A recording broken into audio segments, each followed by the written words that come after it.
You know the normal screening procedures for what we have. You basically stop every car. We do not pick and choose what car we want. We stop every single car. You'll have them roll down their window, ask for a driver's license and so forth. Brief questions. Your stop shouldn't take more than 25-30 seconds at the most. And if you feel as though there's another reason or you want to investigate any further, just call, let people know you're calling the vehicle off the line, and we'll have an area designated for you to pull over and you can do a further investigation. My name is Sergeant Joseph Flynn. I'm with the Fairfax County Police Department, and I'm assigned right now as a midnight supervisor with the Sully District Station.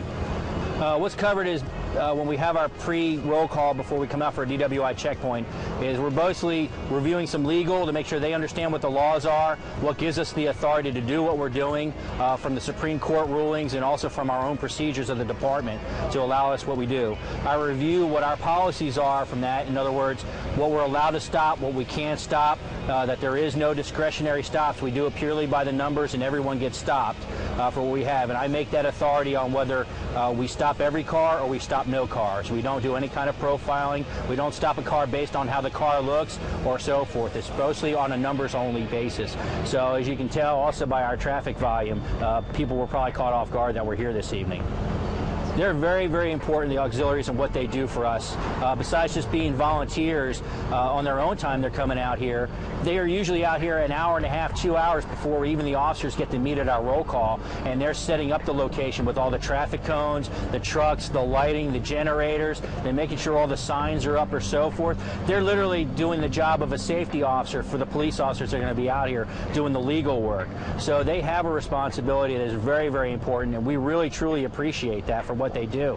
We also have other volunteers that come out to make sure that we have food and refreshments, whether it's cold out or very hot out, that we're able to at least stay healthy enough and hydrated in these hours. So our VIPs, volunteers and police service come out, and also our auxiliaries come out and help us out a lot. We're very happy to have them here.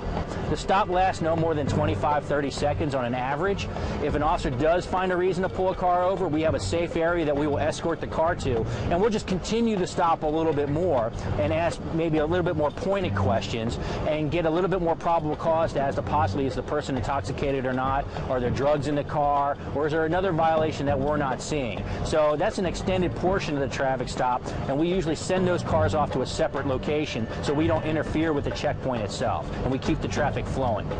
Traffic safety and what we do with the DWI checkpoints is very important to Fairfax County. It's important to the residents of our county, and every station out here also has their own DWI programs should there not be a checkpoint in their district. So we do also have extra officers out on the weekend nights or weeknights doing DWI enforcement.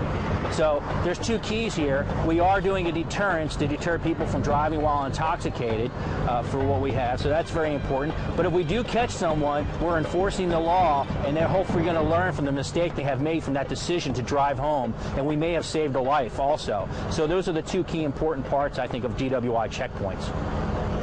My personal message about people who are considering drinking and driving is probably the same message that this department is just don't do it. The cost is not worth it. The cost of human lives are not worth it. People will get hurt. People may die from these things. If you do get stopped and arrested, a first-time offense will cost you a few $1,000s. The commercials don't lie. If you happen to have a subsequent second, third, or fourth offense, we're talking serious jail time. Even a first offense with a .15 or above is a mandatory jail sentence in Fairfax County in the state of Virginia. It's not worth it. It's a criminal record. You have to disclose it if you decide to find a different job or so forth. So there's a lot of ramifications, and it also can hurt on your family. They may not know where you are for hours. They get worried because now you either got in an accident or you're at the jail, and you're not afforded the opportunity to make a phone call until the process of the DWI is completely done. So you may not be able to call a loved one for like 3-4 hours. It's very difficult on everyone. There's a lot of pressure, financial, but also the fact that somebody can get harmed. So I think DWI enforcement is extremely important. I know we have saved countless lives for what we do.